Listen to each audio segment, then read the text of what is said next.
임술지추 7월 기망에 소자 여객 범주 유어 적벽 지하할세 청풍설해하고 습하 불응이라 거주 속객하며 소명을 지시하고 가여조 지장하다 소원에 월추러 동산 지상하고 배회어 투지간이라 임술년 가을 7월 보름 다음날 나 소동파는 손님과 더불어 배를 띄우고 적벽 아래에서 논이뤘다네 맑은 바람이 천천히 불어와 물결은 일지 않았으니 술을 들어 손님에게 권하며 명월의 시를 읊고 요조의 장을 노래하였지.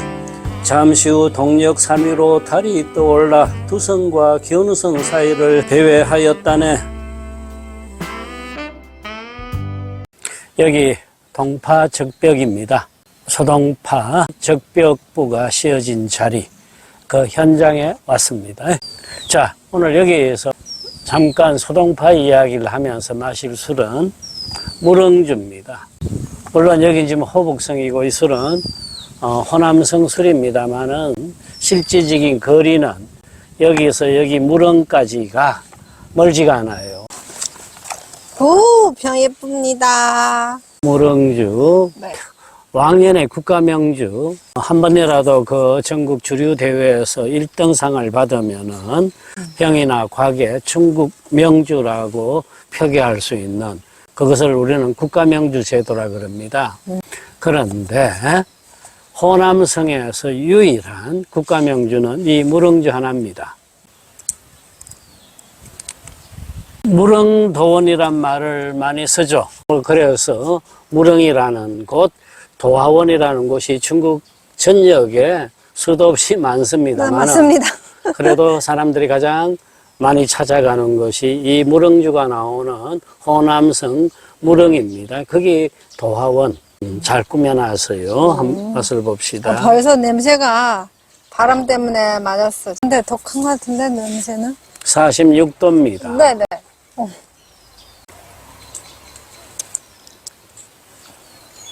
아이고. 근데 느낌이는 센 것 같은데 술이? 좀 센 느낌이에요. 향은 어때요? 독해요. 그래서 저도 기침을 하는데 혀로 쬐끔만 하면은 입에서 확 퍼지는 느낌이에요. 파생하는 느낌. 그리고 교수님, 이 향은 무슨 향이에요? 제가 아까 사진을 이미 봤어요. 술평에서. 제가 교수님한테 들은 적이 없는 것 같습니다. 이 향은 무슨 향이에요? 찌엔샹시라고 돼 있는데 그건 무슨 말이에요? 혹시 두 향을 섞어서 하는 느낌이에요? 겸향. 네, 겸향. 겸하다. 이 술은 장향, 농향, 청향을 다 겸했다. 다 섞었어요.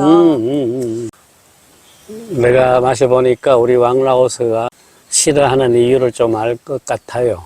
그 이유는 도수가 아니고요. 이 향이 별로인 것 같아요. 우리 왕라오스한테는. 네. 그래서 사람들이 겸향형을 별로 좋아하는 편은 아닙니다. 이 겸향형 술들이 느낌이 그냥 에리하고 짜릿하면서 향이 깔끔하지가 않아요. 그런 것이 사람들이 또 호불호 좋아하고 싫어하는 게 분명한 술입니다. 왕라오스 네? 동파 적벽에 와서 빼갈 한잔 하는 느낌. 제가 오늘도 많이 배웠습니다. 제 시절에 그 동포는 시는 많이 외우는 거 맞는데 칠비, 젠칠비하고 호칠비푸는 우리 시험 안 나오는 거예요. 그래서 제가 또 무슨 이야기 하나 들어온 후에도 교수님한테 계속 물어봤어요. 지금 하는 거 못 알아들었어요. 적벽부가 두 편이죠. 네. 전 적벽부, 네. 후 적벽부를 말합니다. 네. 시험 문제 안 나왔기 때문에 공부 안 제가 했대요. 공부는 별로 안 했어요. 청년 전에 이 수동포가 여기에서 왜 왔는지, 젠치비후하고 후 적벽부를 왜 쓰는지를 까닭이 뭡니까? 이유를 교수님한테 물어보는 거예요. 그래서 또 수동포에 대한 옛날에 국어 국문 선생님은 가르치지 못하는 내용까지 오늘 다 배웠습니다. 너무 좋은 선생님입니다. 이일진 교수님 만나시면은 저도 무학가가 될 것 같습니다. 서동파는 중앙 정치에 나갔다가 반대파의 핍박을 받아서 오랜 세월 동안 시골로 떠돌면서 귀양을 살고 시골 벼슬살이를 했던 사람입니다. 네. 저 바로 옆이 양자강, 대강이 흘러갑니다. 그런데 지금 아까 누각에 올라가서 봤더니 물길이 좀 바뀐 것 같아요. 왜냐하면 서동파의 적벽부에 나오는 그 장면을 보면은 바로 절벽아도 아래로 큰 강이 흘러갔는데 지금은 그 큰 강이 멀찍이 좀 떨어져 있습니다. 제가 대학교에 들어가서 한문학을 공부할 적에 도연명의 귀거래사와 서동파의 적벽부 외우지 아니하면은 이번 학기에 한문학 점수 없다. 세상에. 그래서 그걸 죽으라고 외웠어요. 그런데 지금 제가 생각하면은 그렇게 외우지 아니하면은 시의 감상에 깊이 들어가질 못한다라는 걸 다시 알게 되었습니다. 인정하긴도 해요. 제가 그래서 그걸 외우면서 야, 이런 풍경이 있구나, 이런 심정이 있구나, 그러면서 나 나중에 꼭 기회 있으면은 이 적벽에 꼭 한번 가볼 거야. 왜?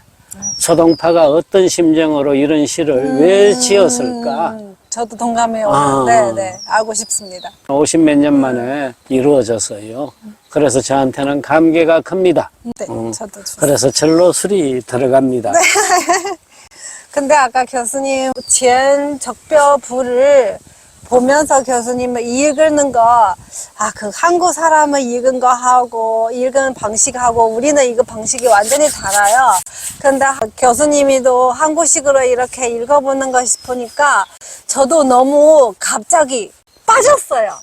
그거 한국식으로 이렇게 추비훈을 읽는 것이 그렇게 재미있고 노래 아니에요. 그냥 뉘앙스는 이렇게 저 중국 사람이에요. 그 한자를 보는 거 사실은 무슨 뜻인지 저도 원래 제가 공부 잘하는 학생 아니었어요. 근데 교수님 한번 읽으면은 저도 계속 옆에서 교수님 더 읽어주세요. 더 읽어주세요. 왜냐하면 그 교수님의 입에서 읽은 내용은 제가 듣는 것이 더 눕는 거, 보는 거 내용보다는 더 쉽게 이해할 수 있는 것 같습니다.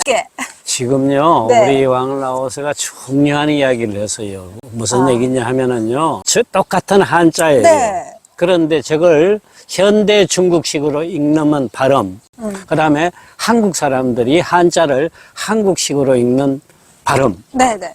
자, 그렇다면은 서동파 시대에 네네. 서동파가 자기 시를 읽을 적에 네. 그 발음이 네. 어느 쪽에 더 가까웠을까요? 현대 중국 발음? 아니면 지금 한국 사람이 읽는 그 발음? 광주 발음. 네. 자, 중국의 어문학자들이 네. 벌써 여러 번 지적해서요. 당나라, 송나라 시기까지만 하더라도 그 한자 발음들은 지금 우리가 사용하고 있는 한국 사람의 한자 발음에 더 가까웠다. 그 후로 천년이 지나면서 중국 발음이 계속 바뀝니다. 현대 중국으로 오는 데까지. 네. 언어학자들이 주장하는 바 네. 원래 갑골 문자에 있었던 발음 그것이 수나라, 당나라, 송나라 이렇게 하면서 계속 변합니다. 네네네. 또 하나 그것이 신라백제로 옮겨져 가지고 쭉 오는데 한국은 변화가 크게 없었어요. 한자 발음이. 재미있는 한자 이야기입니다.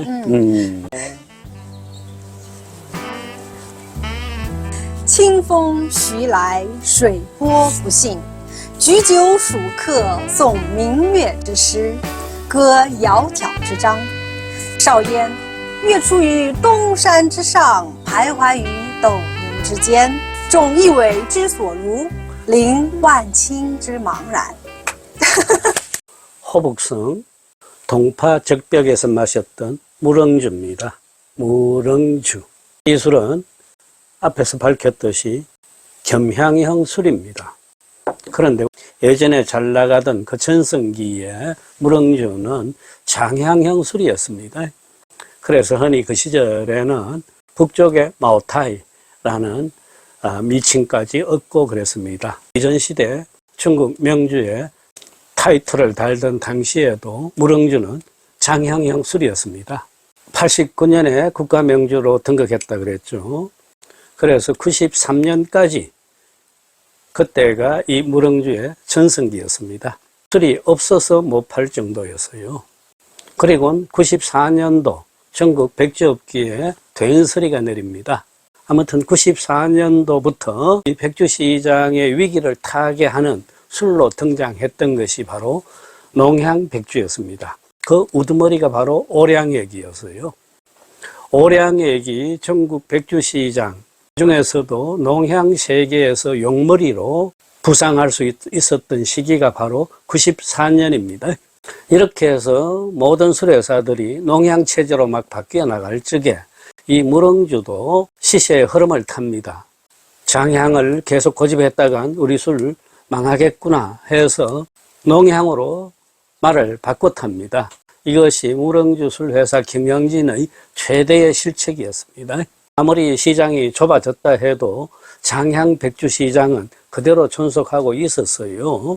거기서 자기의 영역을 고집하고 있었으면은 크게 어려운 지경에 안 갔을 텐데 말을 바꿔 타는 바람에 오량액을 필두로 해서 노주, 노교, 금남춘 이런 술들하고 경쟁을 하려니까 상대가 되질 않았던 것입니다.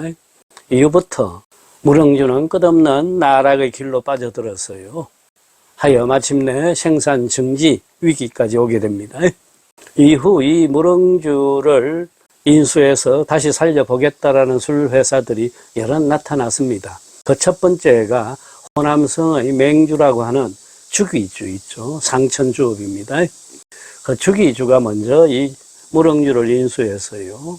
그래도 여의치 않고 한 투자회사의 손에 갔다가 노주노교가 자기네 쪽에는 장향술이 없으니까 무릉주를 인수해갖고 노주노교 장향을 만들어 보겠다라는 꿈을 폈는데 그것도 실패로 돌아갑니다. 다시 무주공산이 되었다가 2000년대에 와가지고 이 무릉주는 새로운 주인을 만납니다. 그게 바로 하북성의 형수 노백간입니다. 형수 노백간, 라오빠이간, 노백간 이름 때문에 우리가 쓰고 있는 빼갈이란 말이 거기서 유래됐다란 설명도 드렸습니다. 아무튼 지금 이 무릉주는 형수 노백간 그룹의 하나회사다. 장마비도 계속 내리고 있으니 먼저 술 한 잔부터 해보겠습니다.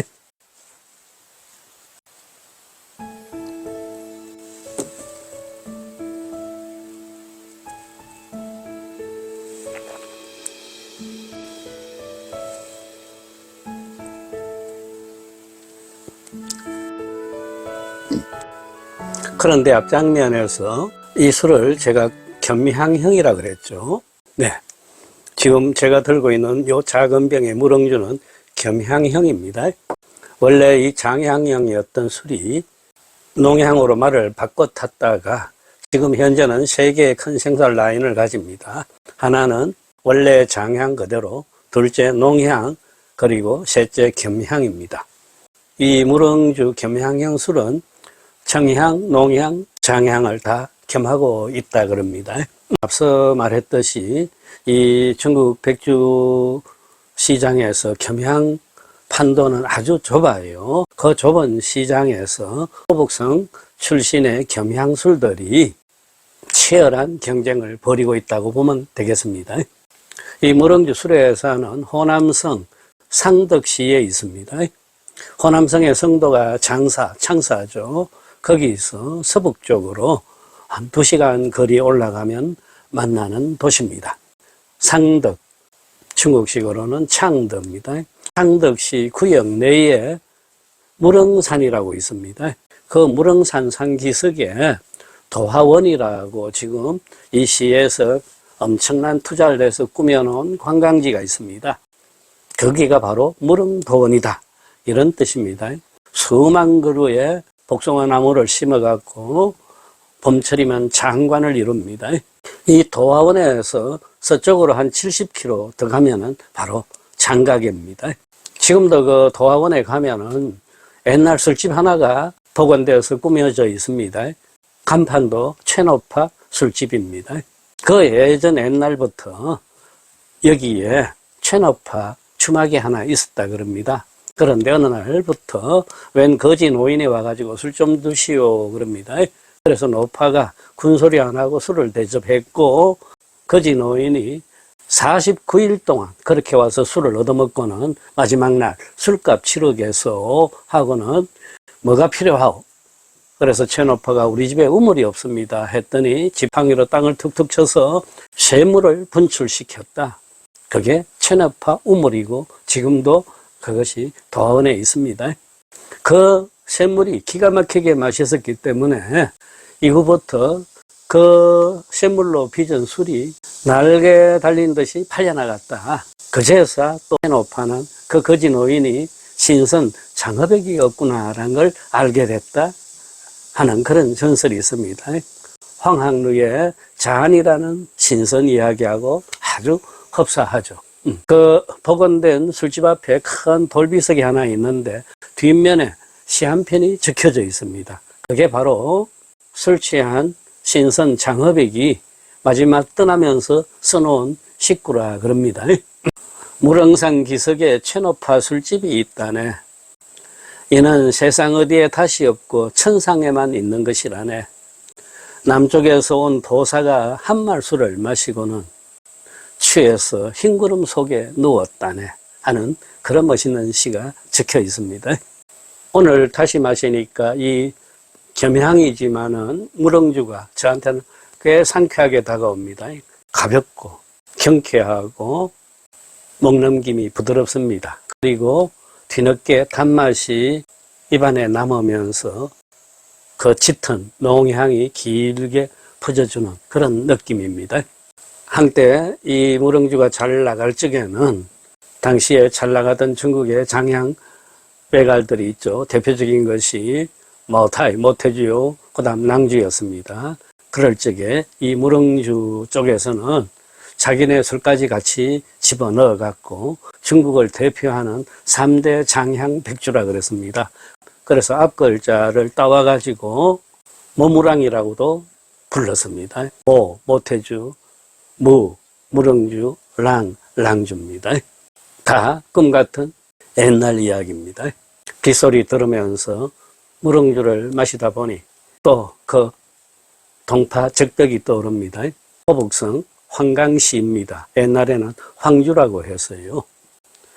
모든 예술이 그렇듯이 가장 고단하고 적적할 적에 위대한 작품들이 나오게 마련인가 봅니다. 소동파의 이 적벽부도 마찬가지였어요.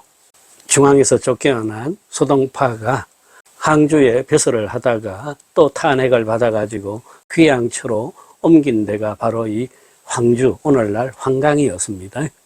깔린 식솔은 20명 정도가 됐는데 수중에 돈은 없었어요. 다행히 새로 온 원님이 먹을 것은 직접 한번 만들어 보라 해갖고 빈 땅을 빌려줍니다. 거기서 소동파가 직접 농사를 짓고 그러던 시절입니다. 당시에 2명의 부인이 있었어요. 엄밀히는 1명, 하나는 첩실입니다. 그 2 여인이 중국 문화사에서는 꽤 이름 있는 여인들입니다. 그 부인이 왕이윤지라는 여인입니다. 이 왕이윤지는 20대에 죽어버린 소동파의 첫 번째 부인 왕비의 사촌 동생이었어요. 그러니까 처제입니다. 심성이 고운 이 왕윤지가 6살 조카가 홀로 남겨진 걸 보고 또 물론 소동파들을 좋아하기도 했죠. 그래서 저랑 결혼합시다 해서 혼례를 올렸어요. 그 후 소동파가 지방에 여러 고을을 떠돌 때마다 따라다니면서 내조를 아끼지 않았던 여인입니다. 그리고 2번째 여인이 왕조원이라고 있습니다. 이 왕조원은 소동파가 항주에서 벼슬할 때 어린 기생으로 만났던 여인입니다. 그때 왕조원이 12살이었어요. 그 아이를 옆에 두고 기다렸다가 18이 되었을 적에 첩실로 맞아들입니다. 왕조원이는 재기발랄하고 가무가 능수하고 시도 참 잘 짓는 총명한 여인네였습니다. 그 또한 그 어려움에 처한 소동파가 전국을 떠돌 적에 같이 따라다니면서 살림을 챙겼던 처지였습니다.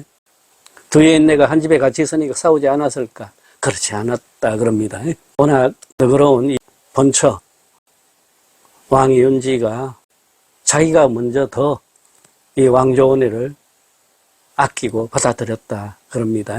이 두 여인네하고 이 황주에 살 적에 정말 고단했던 그 시절입니다. 40대 중반입니다. 이제 사상적으로 문학적 기회까지 원숙한 지경에 이르렀던 소동파가 생애의 최고의 작품이라고 하는 전후 적벽부를 그 현장에서 썼던 것입니다. 적벽부를 쓸 적에 소동파는 이 적벽이 주유가 전쟁을 치른 삼국적벽의 그 자리인 줄 알았어요. 아무튼 예전 적벽대전의 그 영웅호걸들을 떠올리면서 인생이 무상한 것, 그리고 그 속에서도 영원불변한 것들을 찾아보겠다고 하는 그런 철학적 깊이가 있는 시가 바로 전적벽부요. 그 다음 어떤 도교적 사상을 빌려와가지고 엮고 성화된 세계로 나아가고자 하는 지향을 밝힌 부가 바로 후적벽부가 되겠습니다. 여기 환강 시절을 끝내고 나서 소동파는 더욱더 벽지로 쫓겨나갑니다. 오늘날 복근성, 그 다음 광서성, 해남까지 귀양 겸 시골 벼슬살이 이것을 전전하게 되는 것입니다. 그 사이에 그렇게 사랑하던 첩실 왕조원이 34살 나이에 세상을 떠나버렸고, 그리고 그 너그러운 심성으로 자기를 온통 품어주던 부인 왕이윤지가 45 나이에 먼저 세상을 떠납니다. 그리고 소동파는 세상이 다 풀려갖고 서울로 돌아오라고 하는 명을 받고 남도에서 서울로 올라오다가 오늘날 강소성 상주에서 숨을 거둡니다. 한갑을 겨우 넘긴 나이였습니다. 앞선 기회에서도 소동파는 동생 소철, 그도 당성 8대가의 한 명이죠. 동생하고 우애가 그렇게 깊었다 그랬습니다. 소동파가 죽은 후에 동생 소철이 그를 자기가 부임해 있는 그 낙양 남쪽 땅에다가 모셔서 그리고 먼저 죽은 왕이윤지하고 합장을 해줍니다.